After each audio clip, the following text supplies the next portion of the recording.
Hello everybody, welcome to উড়ান পাঠশালা। তোমাদের সাথে আজকের আমি এসএলএসটি 2025 বায়োলজির আজকে গুরুত্বপূর্ণ একটা টপিক শুরু করতে যাচ্ছি। সঙ্গে রয়েছে আমি তোমাদের সাথে টিচার দীপক গিরি। আজকে যে টপিকটা আমি তোমাদের সাথে শেয়ার করব তা তোমরা সবাই দেখতে পাচ্ছ, প্ল্যান্ট প্যাথোলজি। এই প্ল্যান্ট প্যাথোলজি একটা ইম্পর্টেন্ট টপিক, যা শুরু থেকে শেষ পর্যন্ত অবশ্যই ক্লাসটা করো, জেনে নাও কি ধরনের প্রশ্ন তোমাদের কাছে আসবে। মোস্ট সাজেস্টিভ পার্টগুলো তোমাদের সাথে আমি শেয়ার করতে চলেছি আজকের এই সেশনে। চলো আমরা দেখে নেই এই প্ল্যান্ট প্যাথোলজিতে মূলত আমাদের কি কি বিষয়গুলো আলোচনা করতে হবে, কি কি জায়গাগুলো আমাদের জানতে হবে। ফার্স্টলি, প্ল্যান্ট প্যাথোলজি মূলত কি বিষয় নিয়ে ডিল করে সেটা যদি আমরা দেখি, তাহলে সেই plant pathology is the study of micro organisms and environmental factors that cause diseases in plants. তাহলে সেই সমস্ত মাইক্রো অর্গানিজম এবং এনভায়রনমেন্টাল ফ্যাক্টর নিয়ে আমরা এখানে আলোচনা করব, যেগুলো উদ্ভিদ দেহে রোগ সৃষ্টি করে। তাই সেই বিষয়টা নিয়ে বিজ্ঞানের যে শাখা, সেটাই হলো আমাদের কাছে প্ল্যান্ট প্যাথোলজি।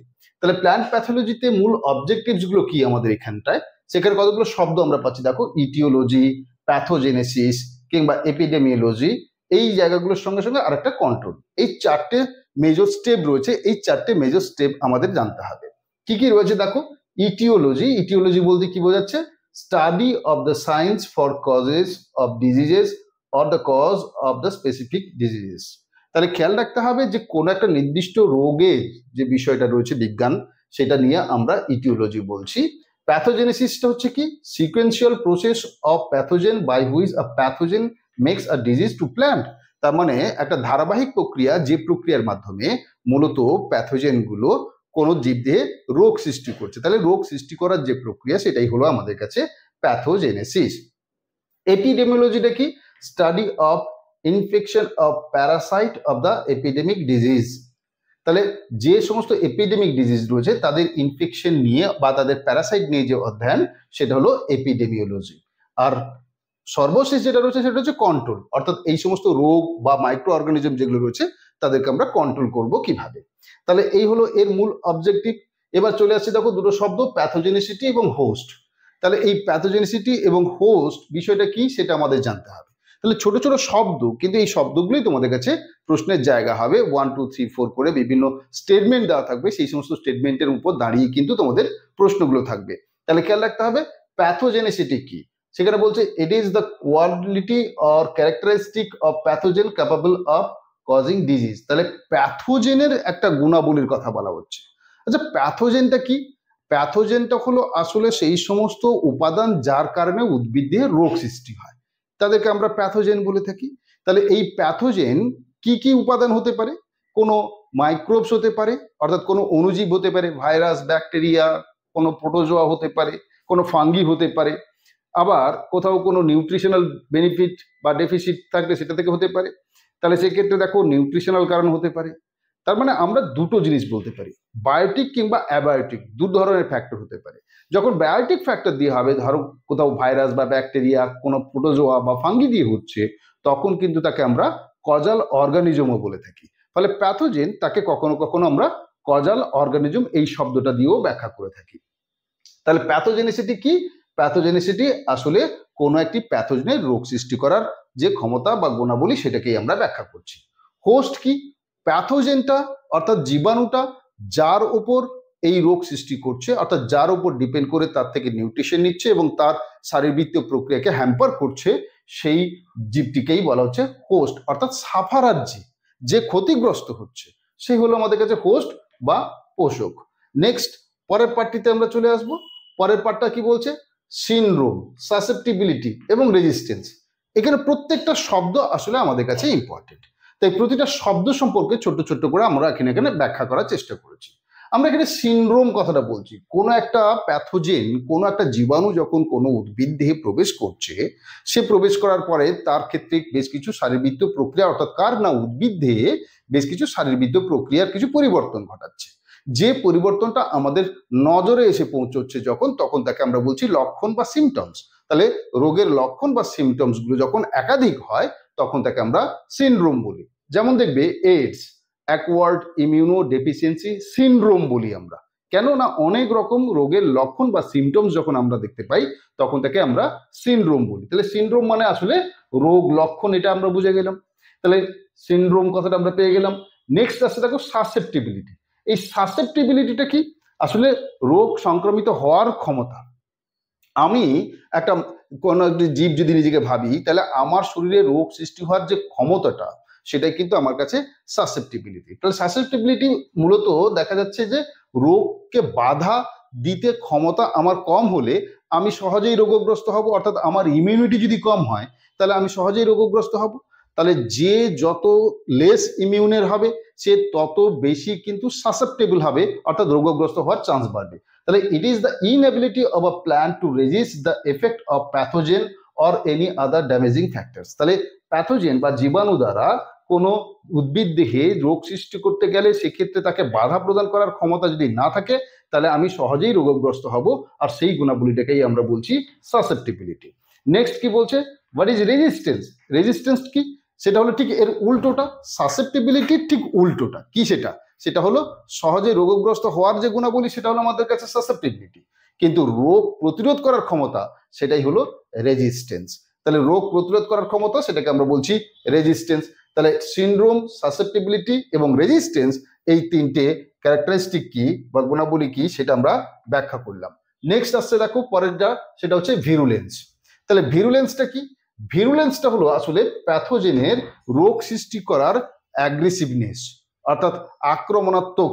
তাহলে সে হলো ভিরুলেন্স, যে সহজেই আমাদেরকে আক্রমণ করতে পারে অর্থাৎ রোগগ্রস্ত করতে পারে, সে হলো virulence. That is the aggressiveness and the virulence are ambiguous term.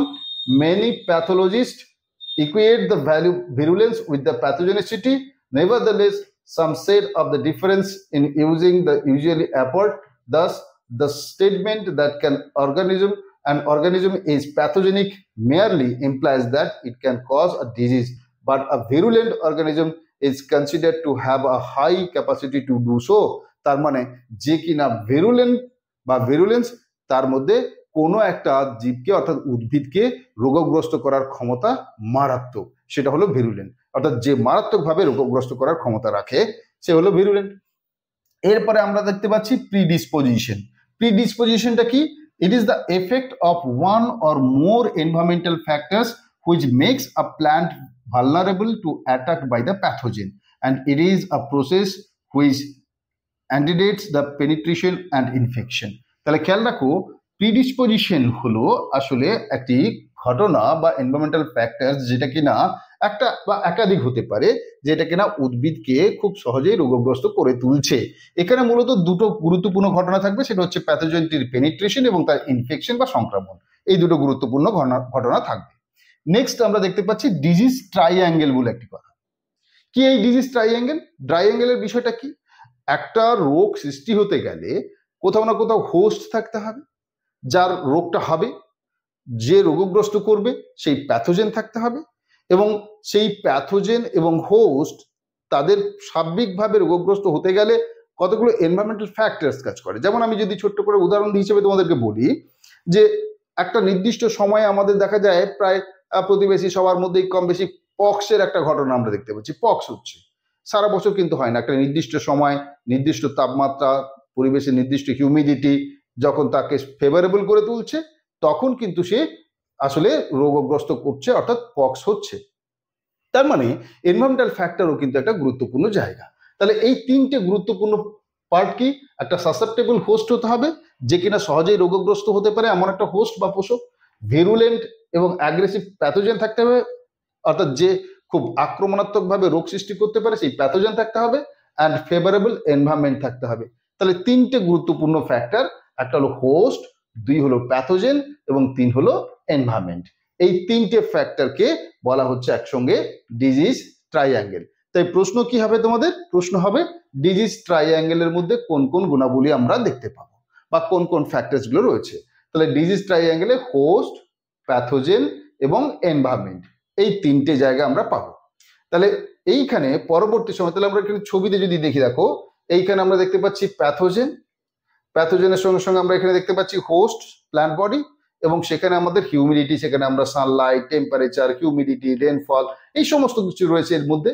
তাহলে সব মিলে এটাকে আমরা বলছি ডিজিজ ট্রাইঅ্যাঙ্গেল। তাহলে ডিজিজ ট্রাইঅ্যাঙ্গেলের সঙ্গে পরবর্তীকালে দেখা গেল যোগ করা হলো হিউম্যান এবং টাইম, যেটা হয়ে গেল আমাদের কাছে ডিজিজ পিরামিড। তাহলে এইভাবে আমরা adding time to the disease triangle as a fourth dimension gives a disease pyramid. তাহলে ডিজিজ পিরামিডে আমরা দুটো গুরুত্বপূর্ণ ফ্যাক্টর অ্যাডেড হতে দেখবো, একটা হচ্ছে হিউম্যান এবং অপরটি হচ্ছে টাইম। তাহলে এইভাবে আমরা যদি বলি যে কম্পোনেন্টস অফ ডিজিজ, তাহলে ডিজিজের ক্ষেত্রে কম্পোনেন্টস গুলো কি কি থাকছে, হোস্ট মানে অ্যাকচুয়ালি আমরা বলতে পারি ডিজিজ পিরামিডের প্যাথোজেন, এনভায়রনমেন্ট, টাইম এবং হিউম্যান, এই নিয়ে আমাদের কাছে মূলত ডিজিজ পিরামিডের 5টা গুরুত্বপূর্ণ ফ্যাক্টর আমরা দেখতে পাচ্ছি। তার মধ্যে হোস্ট, প্যাথোজেন এবং এনভায়রনমেন্ট সেটা কিন্তু ডিজিজ ট্রায়াঙ্গেল তৈরি করছে। নেক্সট পরের জায়গায় চলে আসো, সেটা হচ্ছে ক্লাসিফিকেশন অফ ডিজিজেস। তাহলে ডিজিজের যে শ্রেণীবিন্যাসের জায়গায় যদি আমরা যাই, সেখানে আমরা on the basis of extent, on the basis of perpetuation, আর একটা বলছি on the basis of occurrence of geographical distribution, এই তিনটের উপর ভিত্তি করে আমরা এখানে আমরা ভাগগুলো বলছি। দেখো বলা হচ্ছে লোকালাইজড আর একটা হলো সিস্টেমেটিক। এই লোকালাইজড আর সিস্টেমেটিক ডিজিজ বলতে কি বোঝায়? আবার অন দ্য বেসিস অফ পারপিচুয়েশন, তাহলে এই পারপিচুয়েশনের ক্ষেত্রে সেখানে আমরা সয়েল বর্ন, সিড বর্ন এবং এয়ার বর্ন এই ভাগগুলো বলছি। ফার্স্টলি আমরা এইটাকে শেয়ার করে নিই, সেটা হচ্ছে on the basis of extent. তাহলে এই এক্সটেন্টের ক্ষেত্রে এখানে লোকালাইজড ডিজিজ বা সিস্টেমেটিক ডিজিজের ক্ষেত্রে অর্থাৎ উদ্ভিদের কোনো একটি পার্ট, কোনো একটি অংশ কেবলমাত্র যখন ইনফেক্টেড হচ্ছে বা ক্ষতিগ্রস্ত হচ্ছে, তখন সেটাকে আমরা লোকালাইজড ডিজিজ বলছি। কিন্তু দেখা গেল উদ্ভিদ দেহের প্রায় যে কোনো লাইফ সাইকেল, সেটা হতে পারে তার প্ল্যান্টলেস, কিংবা সেটা ক্ষেত্রে তার ফ্লাওয়ারিং স্টেট হতে পারে, কিংবা অ্যাডাল্ট স্টেট হতে পারে, তাহলে যে কোনো স্টেটে যখন এই ইনফেকশনটা ঘটছে থ্রু আউট দ্য বডি বলতে পারি আমরা, সেটা হলো আমাদের কাছে সিস্টেমেটিক। তাহলে সেটা লোকালাইজড নয়, কোনো একটা বিশেষ পার্টে যেটা শুধুমাত্র ফুলেই ইনফেকশন হচ্ছে, তাহলে সেটা হলো আমাদের লোকালাইজড। কিন্তু থ্রু আউট দ্য বডি সর্বত্র যে কোনো লাইফ সাইকেলে যে কোনো সময় যদি ইনফেকশন হয়, তখন তাকে আমরা বলি সিস্টেমেটিক। এবার বিস্তারের উপর নির্ভর করে দেখো এখানটায় কি না কিভাবে ছড়াচ্ছে রোগটা, তার উপর নির্ভর করে সেটা হতে পারে সয়েল বর্ন ডিজিজ মাটি দ্বারা, কিংবা সিড বর্ন ডিজিজ বীজ দ্বারা, কিংবা এয়ার বর্ন ডিজিজ সেটা হতে পারে বায়ুবাহিত রোগ।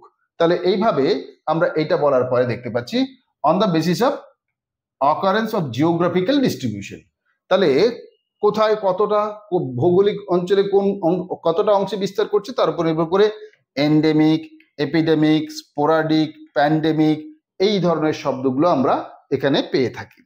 চলো আমরা পরের পার্টটাতে যদি আসি, কি আছে এখানটায়, classification of disease on the basis of extent which disease to which diseases are associated with plant disease may be, that is localised or systematic, যা অলরেডি তোমাদের সাথে আমি বলে এলাম। দেখে নাও কি বলছে, this diseases are limited to a definite area of varying extent and organ or only a particular part of the plant body. তাহলে কোনো একটা অর্গান কিংবা পার্টিকুলার কোনো প্ল্যান্ট বডির পার্টটা যখন ইনফেক্টেড হচ্ছে, তখন তাকে আমরা বলছি লোকালাইজড ডিজিজ। এরপরে দেখো সিস্টেমেটিক ডিজিজ। সিস্টেমেটিক ডিজিজের ক্ষেত্রে বলছে in these diseases pathogen spreads throughout the entire plant to varying extent and is associated with almost every stages of plant's life cycle। তার মানে এখানে পুরো প্ল্যান্ট বডি এবং তাদের উদ্ভিদের জীবনচক্রের সম্পূর্ণ অংশেই আমরা এই রোগটি দেখতে পাচ্ছি, সেটাকে আমরা বলছি সিস্টেমেটিক ডিজিজ। তাহলে আমরা এইভাবে লোকালাইজড এবং সিস্টেমেটিক ডিজিজ এই দুটো পার্ট কিন্তু আমরা বলছি। তাহলে এবার আমরা বলছি দেখো on the basis of their method of perpetuation and mode of primary infection disease are grouped as follows।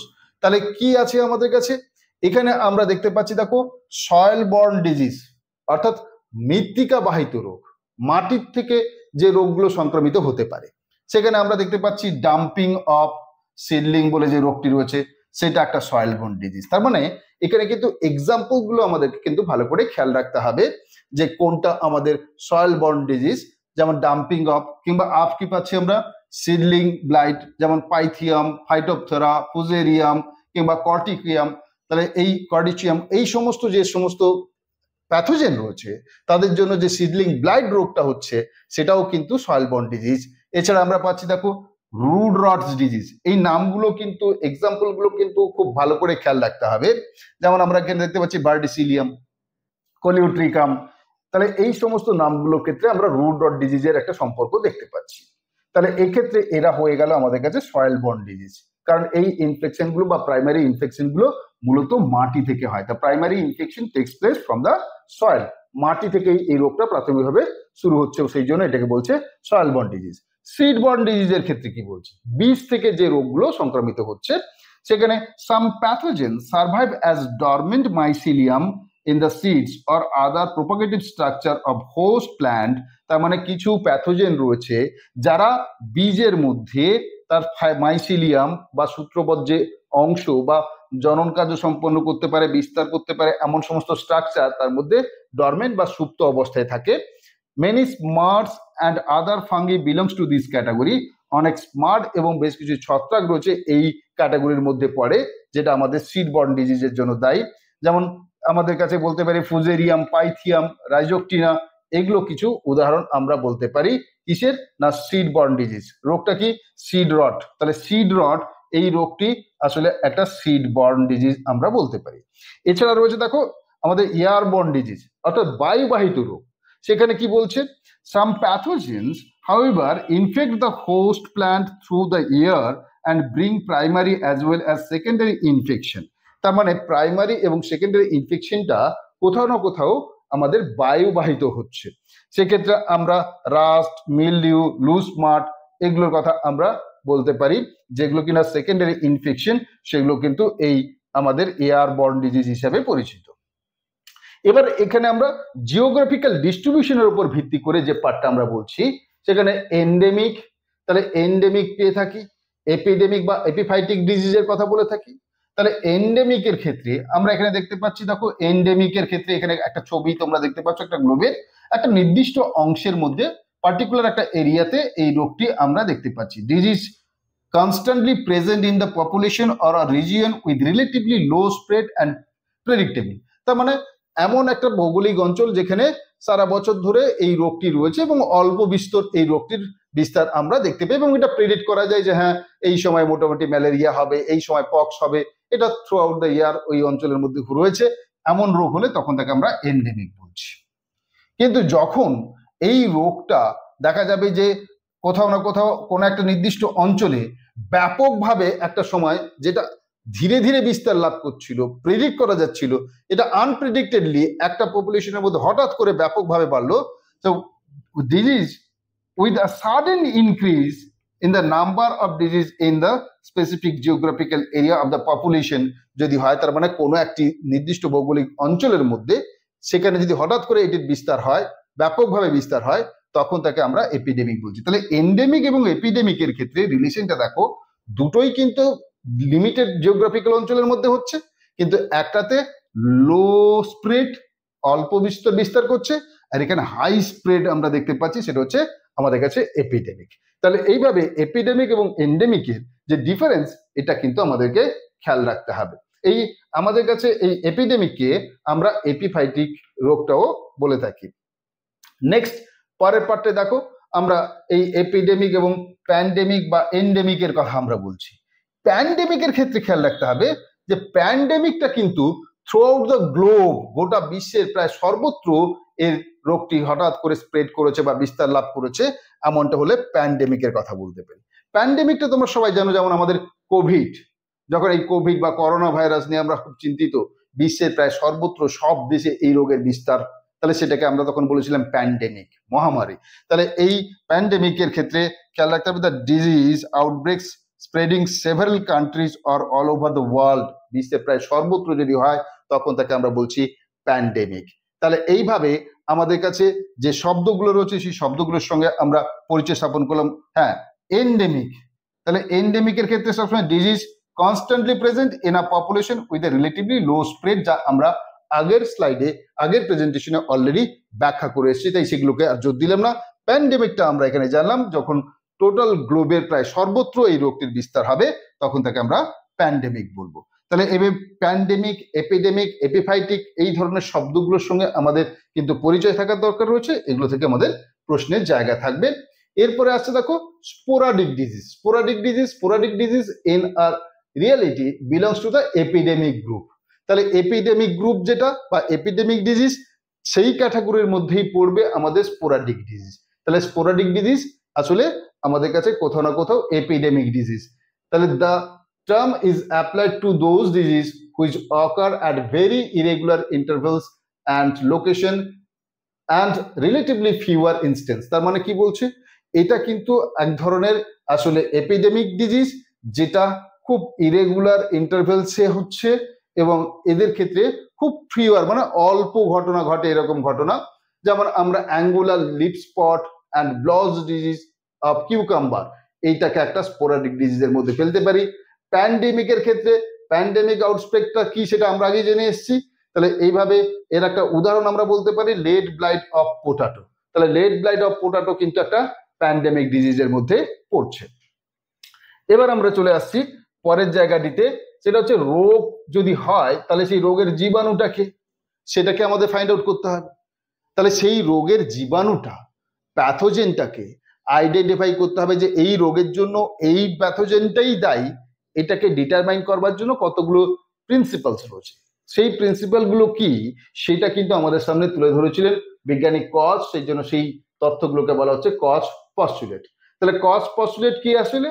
It is a process for identification of previously unknown disease by some sequential step to ascertain that the isolated organism is the real cause of the disease. তার মানে রোগের বাস্তবিক কারণটা কি, যে রোগটার সম্পর্কে আমাদের previously কোনো জানা নেই, পরিচয় নেই, সেই রোগটার পেছনে কোন জীবাণুটা দায়ী, এই আননোন ডিজিজ যেটা, তার ক্ষেত্রে কোন প্যাথোজেনটা দায়ী, সেটাকে ফাইন্ড আউট করবার যে সিকোয়েন্সিয়াল স্টেপ রয়েছে, ধারাবাহিক যে পর্যায়গুলো রয়েছে, ধাপগুলো রয়েছে, সেটা বিজ্ঞানী কজ যেটা তুলে ধরেছিলেন সেটাই হলো আমাদের কাছে কজ পস্টুলেশন। এখানে বিজ্ঞানী কজ কি বলতে চেয়েছেন? বিজ্ঞানী কজ বলেছেন যে কোথাও কোনো একটা যদি রোগগ্রস্ত উদ্ভিদে, মনে করো একটা পাতা তার রোগগ্রস্ত হয়েছে, তাহলে সেই পাতার নির্যাসটাকে আমরা কালচার করব আর্টিফিশিয়ালি।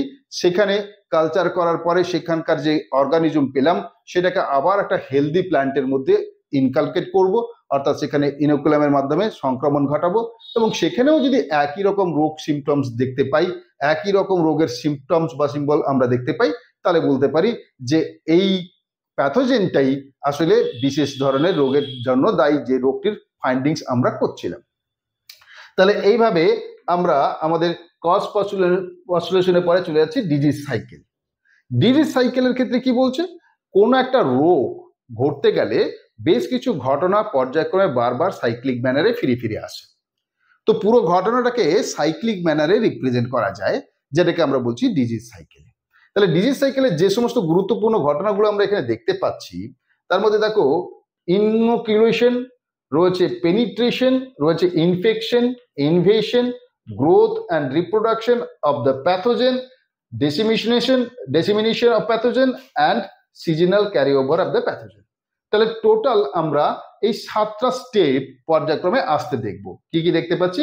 ইনোকুলেশন, তারপরে দেখো penetration, infection, invasion that is colonisation, growth and reproduction, dissemination of pathogen and seasonal carryover। এই 7টা স্টেপ মিলে আমাদের কাছে এই ডিজিজ সাইকেলটা হচ্ছে। তাহলে দেখো কি কি হচ্ছে আমরা যদি দেখি, বিষয়টা হলো আমাদের কাছে কোনো একটা ডিজিজের ক্ষেত্রে, মনে করো কোথাও একটা ইনফেকশনের জায়গায় যাওয়ার আগে আমরা চলে এলাম, ইনোকুলেশন আসবে। তাহলে প্রাইমারি ইনোকুলেশন, একটা ডরমেন্ট পিরিয়ড, সুপ্ত অবস্থা, সিজনের এনভায়রনমেন্টাল ফ্যাক্টরস গুলো রেডি। তাহলে প্রথম প্রাইমারি ইনোকুলাম গিয়ে পৌঁছবে কোথায় না একটা সুস্থ স্বাভাবিক প্ল্যান্টের মধ্যে, সেখানে গিয়ে ইনকিউবেশন হবে, তার মানে সেখানে অ্যাটাচমেন্ট হবে, তারপরে পেনিট্রেশন হবে, অর্থাৎ প্ল্যান্ট বডির মধ্যে ঢুকবে এবং সেখানে প্ল্যান্ট বডিকে রিকগনাইজেশন করার পরে তার মধ্যে ইনফেকশন করবে, ইনভেশন হবে, কলোনাইজেশন হবে, গ্রোথ, রিপ্রোডাকশন, সিমটমস ডেভেলপমেন্ট করবে, আবার সেখান থেকে আমরা সেকেন্ডারি ইনোকুলামের আবার স্প্রেডিংস দেখতে পাবো। এইভাবে পুরো ঘটনাটা কিন্তু আমরা ঘুরতে দেখবো একটা সাইক্লিক ম্যানারে, যেটাকে আমরা ডিজিজ সাইকেল বলছি। এখন প্রথম পয়েন্টটা হলো ইনোকুলেশন। তাহলে ইনোকুলেশনটা কি, প্রাইমারি ইনোকুলামটা কি, সেকেন্ডারি ইনোকুলামটা কি, এই জায়গাটা কিন্তু আমাদের কাছে প্রশ্নের জায়গা হয়। তাহলে সেই জায়গাগুলোকে আমরা অবশ্যই ভালো করে খেয়াল রাখবো। এখন আমাদের কাছে ইনোকুলেশন, তাহলে এই ইনোকুলেশনের যে পার্টটা আমরা শেয়ার করছি, খেয়াল রাখতে হবে inoculation is the coming in contact of initial contact of the pathogen with the site of plant where infection is possible। তার মানে ইনোকুলাম হলো আসলে প্যাথোজেনের সেই অংশ যেটা কিনা উদ্ভিদ দেহের স্পেসিফিক অংশে পৌঁছে উদ্ভিদ দিয়ে রোগগ্রস্ত করতে সাহায্য করে। তার মানে প্যাথোজেনের সংক্রামক অংশ সেটাই হলো আসলে ইনোকুলাম। তাহলে রোগ সৃষ্টি করার জন্য জীবাণুর যে অংশটি কোনো একটি সুস্থ উদ্ভিদ বা সুস্থ জীবকে রোগগ্রস্ত করবে সেটাই হলো আমাদের কাছে ইনোকুলাম। টাইপ কি বলা হচ্ছে এখানটা? এটা দু রকমের বলা হয়, প্রাইমারি এবং সেকেন্ডারি। তাহলে আমরা দু রকমের ইনোকুলামের কথা বলছি, প্রাইমারি এবং সেকেন্ডারি ইনোকুলাম। প্রাইমারি ইনোকুলামটা কি? একটা নির্দিষ্ট সময় যখন এনভায়রনমেন্টাল ফ্যাক্টরস গুলো সুইটেবল হলো, উপযুক্ত পোষকও পাওয়া গেল, সেই সময় প্রথম সিজনে ফার্স্ট ধরো দেখা গেল আমরা একটা এরিয়াতে 50 জন বাস করছি, প্রথম আমার মধ্যে পক্স হলো, তাহলে ফার্স্ট আমাকে পক্স হলো, তারপরে আমার থেকে সেই পক্স গুলো আরো 10 জনের মধ্যে ছড়ালো। তাহলে প্রথম যার কাছে সেই রোগটা হলো, তাহলে প্রথম কোথাও না কোথাও পক্সের ভাইরাসটা আমাকে আক্রমণ করেছিল। তাহলে যে পক্সের ভাইরাসটা আমাকে আক্রমণ করার পরে বাকিদের আক্রমণ করলো, সে হলো আমার কাছে প্রাইমারি ইনোকুলাম। তাহলে সিজনের প্রথম যে রোগটা হচ্ছে সেটা হচ্ছে প্রাইমারি ইনোকুলাম। তার মানে এই সময়টা, যে সময়টা রোগ হচ্ছিল না, সেই সময়টা প্রতিকূল পরিবেশ ছিল, সেই জন্য রোগটা হয়নি।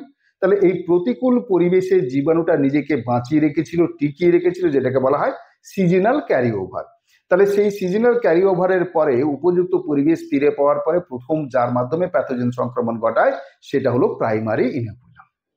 এখন পরবর্তীকালে আমার থেকে সেই রোগগুলো অন্যান্য আরো কিছু লোকজনের মধ্যে ছড়ালো যে প্যাথোজেনের ইউনিট দিয়ে, সেটা হলো সেকেন্ডারি ইনোকুলাম। দেখে নিই আমরা এখানে কি বলছি।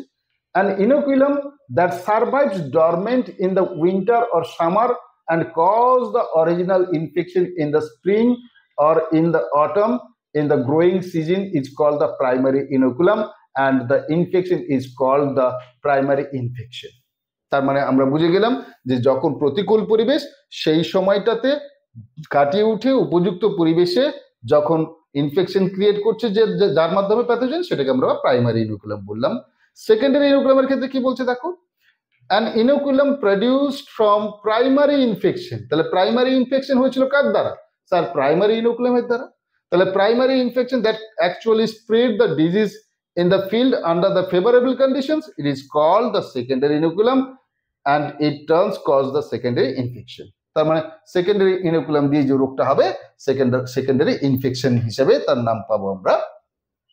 নেক্সট আমরা চলে আসছি, দেখো আমাদের কাছে তাহলে এইখানে একটা আমাদের প্রাইমারি আর সেকেন্ডারি ইনফেকশনের একটা ছোট্ট মাইন্ড ম্যাপিং তোমাদের কাছে দেওয়া রয়েছে। দেখো সিজনাল যে ওভার সিজনিং স্টেজ বলছে, তার মানে প্রতিকূল পরিবেশে সুপ্ত অবস্থায় রয়েছে প্যাথোজেনটি, পরিবেশ ফিরে পেল অর্থাৎ উপযুক্ত পরিবেশ পেল, তখন সেখান থেকে প্যাথোজেনটি আমাদের কাছে প্রাইমারি ইনোকুলামের মাধ্যমে ইনফেকশন ঘটালো, যেটাকে বলা হলো প্রাইমারি ইনফেকশন।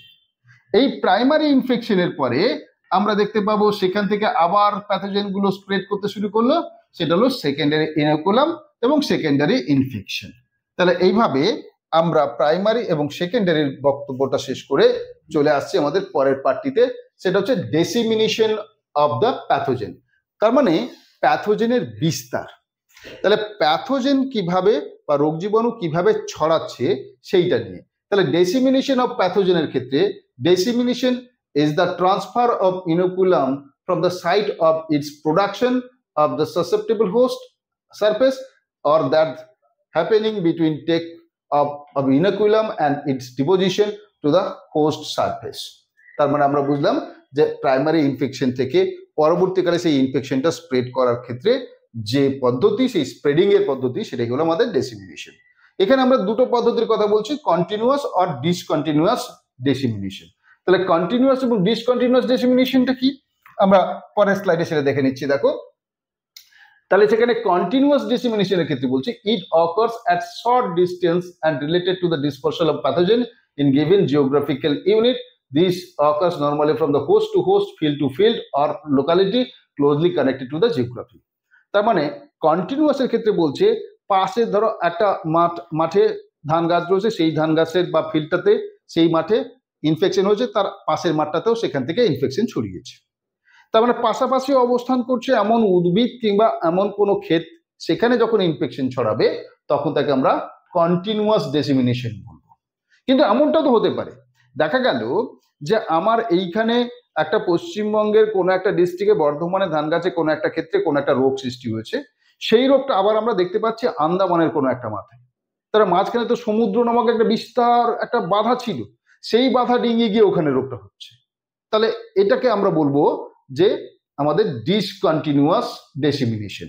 তাহলে ডেসিমিনেশন কন্টিনিউয়াস হলে পাশাপাশি অবস্থিত উদ্ভিদগুলোর মধ্যে বা পাশাপাশি অবস্থানকারী যে ফিল্ডগুলো বা মাঠগুলো রয়েছে তার মধ্যে যদি সংক্রমণ হয় তখন তাকে কন্টিনিউয়াস।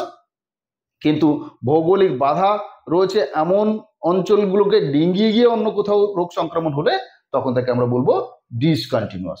দেখেন আমাদের কি বলছে এখানে, ইট involves a long jump transmission ordinarily between two geographical units separated by physical barriers such as ocean, mountains, deserts, etc. তাহলে আমরা যেটা বললাম সেই জায়গাটা মিলিয়ে নিতে পারলাম। হ্যাঁ, ফিজিক্যাল বেরিয়ার রয়েছে, সেটা মাউন্টেন হতে পারে, ওশান হতে পারে, ডেজার্ট হতে পারে, সেই বেরিয়ার ডিঙ্গিয়ে গিয়ে দূরবর্তী কোনো অঞ্চলে যখন রোগ সংক্রমণ ঘটাবে তখন সেটা হবে ডিসকন্টিনিউয়াস ডেসিমিনেশন। এরপর আমরা দেখতে পাচ্ছি অটোনোমাস ডেসিমিনেশন এবং প্যাসিভ ডেসিমিনেশন। এই অটোনোমাসের ক্ষেত্রে খেয়াল রাখতে হবে, this is active dispersal of inoculum. It is normal practice in the crop husbandry and distribution of plants and plant products that pathogen causing disease of fruits and vegetables disseminated through the agency like soil, seeds or plant parts. তাহলে উদ্ভিদের কোনো অংশ সংক্রমিত অংশ বা তার ফুল বা ফল থেকে যখন সংক্রমণ ঘটছে তখন তাকে আমরা বলছি অটোনোমাস। প্যাসিভের ক্ষেত্রে বলছে কি, this is the general and common way of dispersal of pathogen. The main agent of dispersal, that is air, water, insects and other animals, man and fungi, এইসবের মাধ্যমে যদি হয় তখন তাকে আমরা বলছি passive dissemination. Next, different types of symptoms যা তোমাদের ভীষণ ভীষণ ইম্পর্টেন্ট। সিমটমসগুলোর ক্ষেত্রে মূলত নেক্রোসিস, হাইপারট্রফি এবং হাইপারপ্লাসিয়া, এই তিনটে জায়গা আমাদের ভালো করে খেয়াল রাখতে হবে, বিশেষ করে প্ল্যান্ট প্যাথোলজির ক্ষেত্রে। তাহলে এই নেক্রোসিস মানে পচন, টিস্যুগুলো মারা যাবে, পচে যাবে, তাহলে সেটা হলো আমাদের কাছে নেক্রোসিস। হাইপারট্রফির ক্ষেত্রে সেলগুলোর আয়তনগুলো বেড়ে যাবে। হাইপারপ্লাসিয়ার ক্ষেত্রে সেলের কোষের বিভাজনের সংখ্যা বেড়ে যাবে, কোষের সংখ্যা বেড়ে যাবে। তাহলে এই রিলেটেড জায়গার উপর দাঁড়িয়ে বিভিন্ন ধরনের যে সমস্ত রোগগুলো রয়েছে সেটা কোন ক্যাটাগরির মধ্যে পড়ে, নেক্রোসিস, হাইপারট্রফি নাকি হাইপারপ্লাসিয়া বা হাইপোপ্লাসিয়া কোন ক্যাটাগরির মধ্যে পড়ে, সেই ক্যাটাগরিক্যাল যে ডিফারেন্সটা রয়েছে সেটাকে ভালো করে খেয়াল রাখতে হবে। দেখো আমরা দেখতে পাচ্ছি হোয়াট ইজ নেক্রোসিস। নেক্রোসিসে বলছে when the pathogen causes immediate and severe damage to the host tissue and obtain their nutrients from the cells killed and advanced by the secretion of enzymes and toxin is called the necrotrophs, and the death is called the symptoms of host is called the necrosis. তাহলে এই নেক্রোসিসের ক্ষেত্রে সবসময় টিস্যুর death হবে, সেলটি মারা যাবে, এবং সেক্ষেত্রে তার কিছু উদাহরণ বা মনে রাখার জন্য যেগুলো মনে রাখতে হবে সেটা হচ্ছে blight, damping off, wilting, dieback, canker, chlorosis, smuts, rust, mildew, leaf spot, এই সমস্ত জায়গাগুলো কিন্তু ভালো করে খেয়াল রাখতে হবে। এগুলো সবই নেক্রোসিস ক্যাটাগরির মধ্যে পড়ছে, অর্থাৎ এখানে টিস্যুগুলো সবটাই মারা যাচ্ছে। নেক্সট আমরা এক একটা ধরে পার্টগুলো শেয়ার করছি, কারণ এই পার্টটা যেহেতু ইম্পর্টেন্ট তাই এটাকে আমি একটু ডিটেল শেয়ার করে নিচ্ছি। দেখো ব্লাইট আর ডাম্পিং অফ। তাহলে ব্লাইটের ক্ষেত্রে আমরা দেখতে পাচ্ছি, দেখো এইখানে পাতার যে ছবিটা দেখতে পাচ্ছ, এইখানে আমরা দেখতে পাচ্ছি যে একটা অঞ্চলের সেল বা টিস্যুগুলো কিন্তু মারা গেছে, শুকিয়ে গেছে, ব্রাউন ব্রাউন দাগ বা স্পট তৈরি করেছে, এইটাকে আমরা বলছি ব্লাইট। সো ব্লাইট গিভস আ বার্নড অ্যাপিয়ারেন্স, মনে হচ্ছে এই জায়গাটা ঝলসে গেছে, পাতার এই জায়গাগুলো ঝলসে গেছে, burned appearance, and there are sudden death of plant parts and leaves, blossoms, stamens, twigs, মানে প্ল্যান্টের বিভিন্ন অংশগুলো যেগুলো রয়েছে সেগুলো এখানে মারা যাচ্ছে। তাহলে এই ক্ষেত্রে আমরা উদাহরণ হিসেবে বলছি early and late blight of potato. কার দ্বারা হয় এটা? ব্যাকটেরিয়া জান্থোমোনাসের দ্বারা এই রোগটা সংক্রমিত হয়। তাহলে ব্লাইট রোগের জন্য দায়ী কজাল অর্গানিজম বা প্যাথোজেনকে, সেটাকে মনে রাখতে হবে। ব্লাইটের ক্ষেত্রে আমরা এটিকে নেক্রোসিস ডিজিজ বলবো, যেখানে টিস্যুগুলো মারা যাবে, বার্নড মানে ঝলসে গেছে এমন একটা অ্যাপিয়ারেন্স আমরা দেখতে পাবো। ডাম্পিং অফ, তাহলে ডাম্পিং অফের ক্ষেত্রে কি হবে? প্ল্যান্টটা নেতিয়ে পড়বে, গোড়ার দিকে ইনফেকশন হয়েছে, প্ল্যান্টটাকে নেতিয়ে পড়তে দেখা যাচ্ছে, উল্টে পড়ছে। This is the condition where the stem is attached near the ground level. তাহলে ঠিক গ্রাউন্ড লেভেলের কাছে, মাটির কাছে গাছের গোড়াটা ইনফেকশন হলো আর গাছটা উল্টে পড়লো, that is called damping off.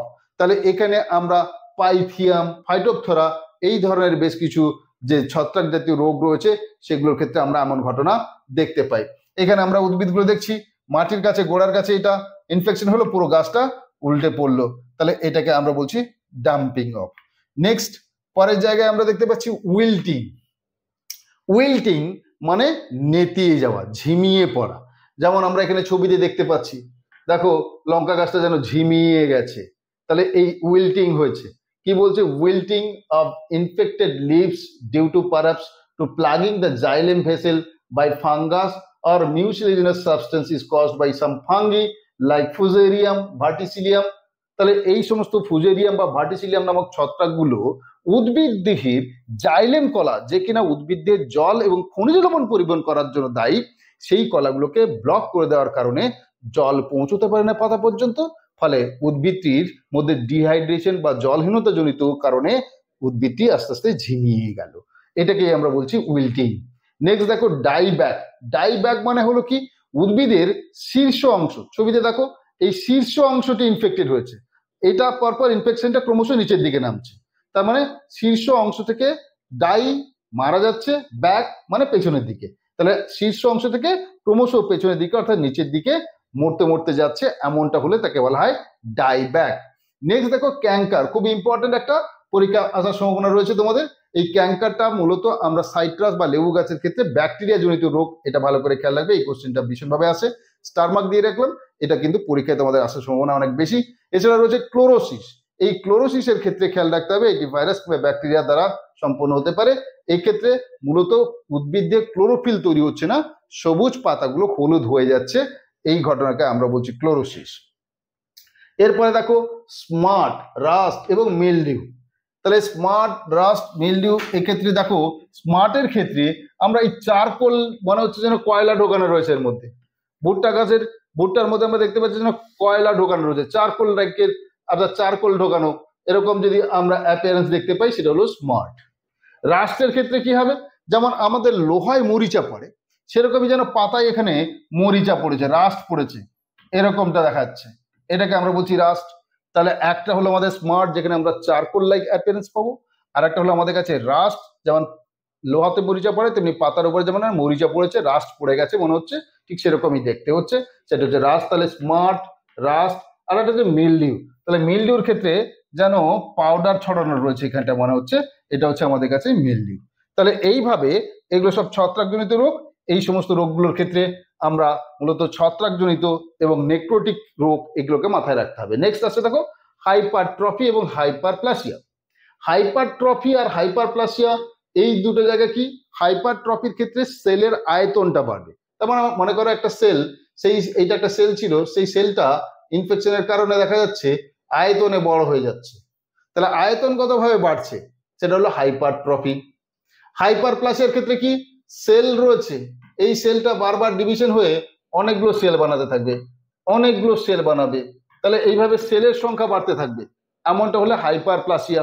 তাহলে আমাদের কাছে হাইপারট্রফি এবং হাইপারপ্লাসিয়া উভয় ক্ষেত্রেই কিন্তু উদ্ভিদের সার্বিকভাবে কোথাও না কোথাও কোনো অঙ্গের আমরা বৃদ্ধি হতে দেখবো অ্যাবনর্মাল ভাবে, যেমন আমাদের ক্ষেত্রে টিউমার হয়, তাহলে ঠিক তেমনি উদ্ভিদের ক্ষেত্রে এই টিউমার বা গল সৃষ্টি করে এই হাইপারট্রফি বা হাইপারপ্লাসিয়া, সেই জন্য এখানে বলা রয়েছে দেখো গল বা টিউমার। তাহলে গল বা টিউমার এটি আসলে কোন ধরনের? না হাইপারট্রফি এবং হাইপারপ্লাসিয়া জনিত কারণে এটা হয়ে থাকে। তাহলে হাইপারট্রফি কি আর হাইপারপ্লাসিয়া কি ইন্ডিভিজুয়ালি, এই দুটো শব্দকে ভালো করে খেয়াল রাখতে হবে। নেক্সট আসছে দেখো উইচেস ব্রুম, ডাইনির ঝাঁটার মতো। তাহলে ওপরটা দেখো এরকম শুকিয়ে যেন কতগুলো ঝাঁটার কাঠির মতো হয়ে গেছে, এমনটা হলে তখন কিন্তু আমরা তাকে বলছি উইচেস ব্রুম। তাহলে এটিও আমাদের ছত্রাকজনিত রোগ, তাহলে দে আর ফর্মড বাই ফাঙ্গি। প্রশ্ন হতে পারে উইচেস ব্রুম এইটি কোন ধরনের জীবাণুর জন্য হয়? তাহলে ফাঙ্গি, কতিপয় ক্ষেত্রে আমরা ব্যাকটেরিয়ার ইনফেকশনেও কিন্তু এমন ঘটনা দেখতে পাই। নেক্সট আছে দেখো হাইপোপ্লাসিয়া। তাহলে হাইপারপ্লাসিয়াতে সেল ডিভিশনের সংখ্যা বেড়ে গিয়েছিল, কোষের সংখ্যা বেড়ে গিয়েছিল, হাইপোপ্লাসিয়াতে সেল ডিভিশন কমে যাবে, কোষের বৃদ্ধি কমে যাবে। তার ফলে কি হবে, উদ্ভিদটার পাতাটা কোষ ঠিক মতো তৈরি হচ্ছে না, পাতাটা আর ঠিকভাবে বিকশিত হতে পারলো না, কুঞ্চিত হয়ে গেল, গুটিয়ে গেল, ছোট হয়ে গেল। তাহলে এমন ঘটনা ঘটছে, সেটা হলো আমাদের কাছে হাইপোপ্লাসিয়া। তাহলে হাইপোপ্লাসিয়ার ক্ষেত্রে পাতাগুলো কুঞ্চিত হয়ে যাচ্ছে, কার্লিং হয়ে যাচ্ছে, ইল ডেভেলপড হচ্ছে, তার কারণ সেলগুলো ঠিকমতো তৈরি হচ্ছে না। এবার আমাদের কাছে বেস্ট একটা মাইন্ড ম্যাপিং দেওয়া রয়েছে, কি আছে, ফাঙ্গাল ডিজিজ। তাহলে যে রোগগুলো ছত্রাক জনিত, কার দ্বারা হয়, যেমন moulds, rust, mildew, rots, canker, spot, wilts, এগুলো কোথাও না কোথাও ছত্রাক জনিত। আবার ব্যাকটেরিয়ার ক্ষেত্রে আমরা দেখতে পাচ্ছি spot, soft spot, spot, wild, এগুলো ব্যাকটেরিয়াল ডিজিজ হয়। ভাইরাল ডিজিজের ক্ষেত্রে কি কি আছে, মোল্টিং, ডিস্টরশন কিংবা ডোয়ার্ফিং, এগুলো সবই ভাইরাস জনিত রোগ। নেক্সট পরের পার্টটাতে এসো। পরের পার্টটাতে হচ্ছে আইপিএম, ইন্টিগ্রেটেড পেস্ট ম্যানেজমেন্ট। তাহলে রোগ জীবাণুগুলোকে নিয়ন্ত্রণ করবার জন্য যে ইন্টিগ্রেটেড সিস্টেম, সেটা হচ্ছে ইন্টিগ্রেটেড পেস্ট ম্যানেজমেন্ট।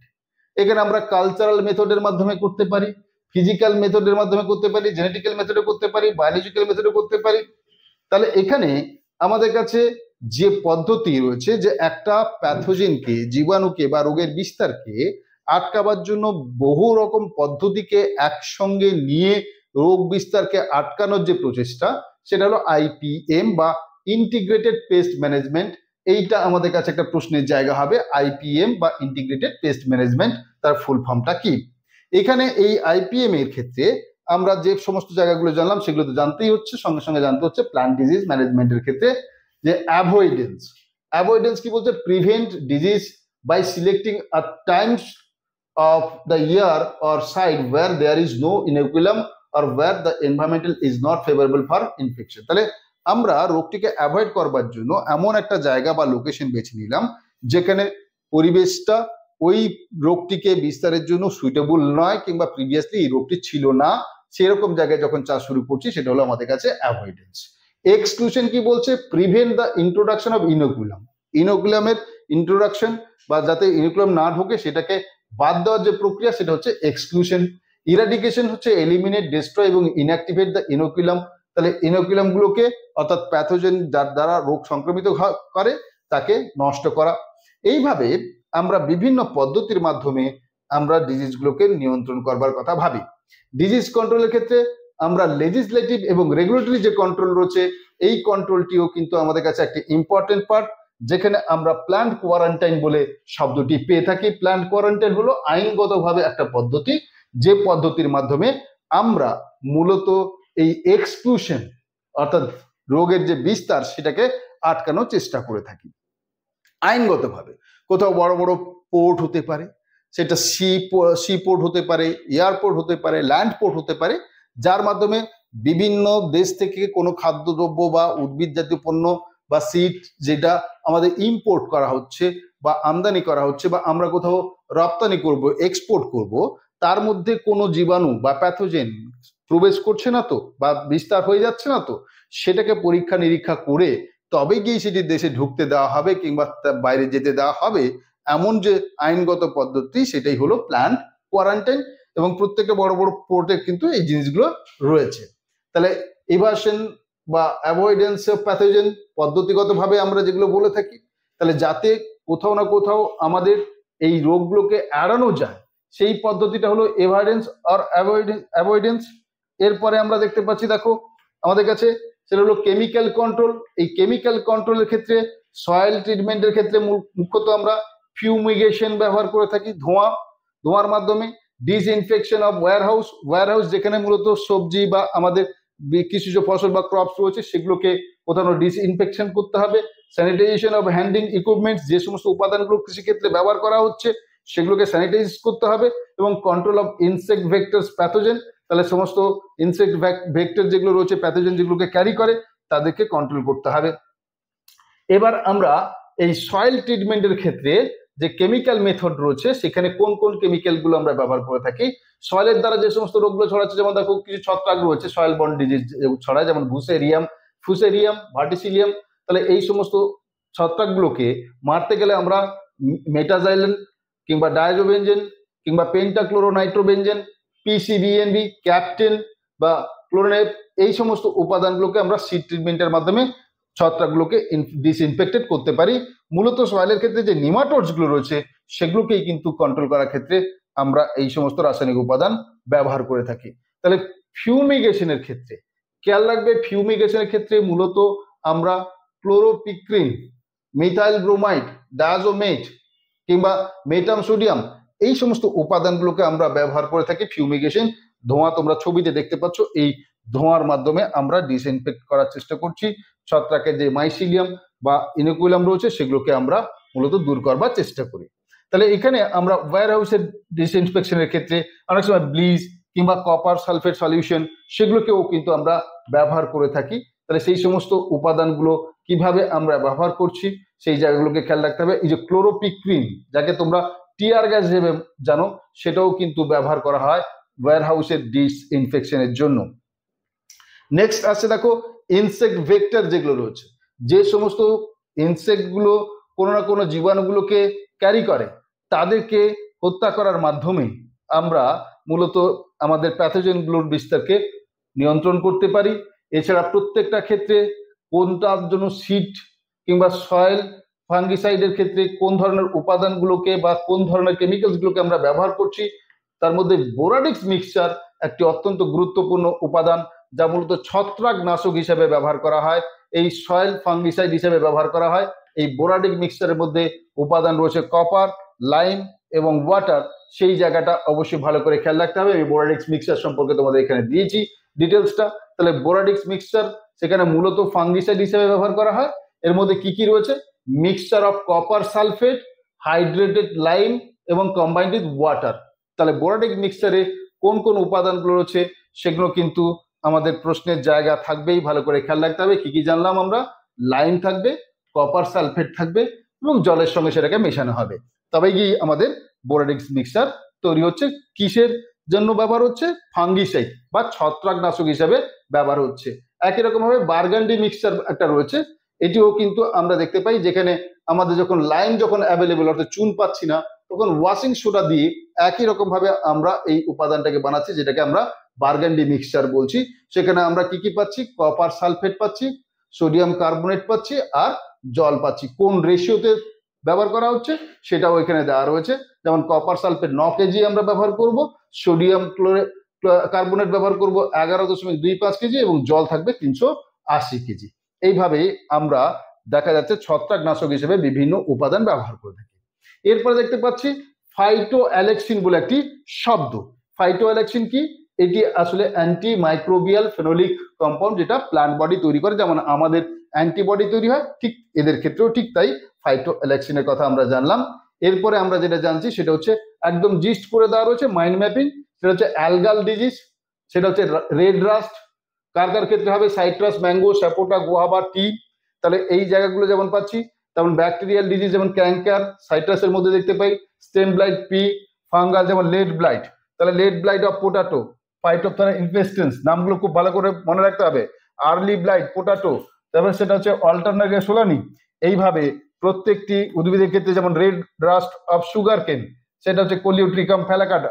তাহলে এই সমস্ত যে রোগগুলো কোনটা কোন প্যাথোজেনের জন্য হয় সেই জায়গাগুলো তোমাদের কাছে তুলে ধরা হলো। আশা করি তোমাদের কাছে আজকের ক্লাসে যে তথ্যগুলো শেয়ার করলাম সেগুলোকে যদি ভালো করে রেখে রাখো, তাহলে আগামী দিনে সাফল্য তোমাদের নিশ্চিত। দেখা হবে পরের সেশনে তোমাদের সাথে নতুন কোনো টপিকস নিয়ে। Tata, bye bye.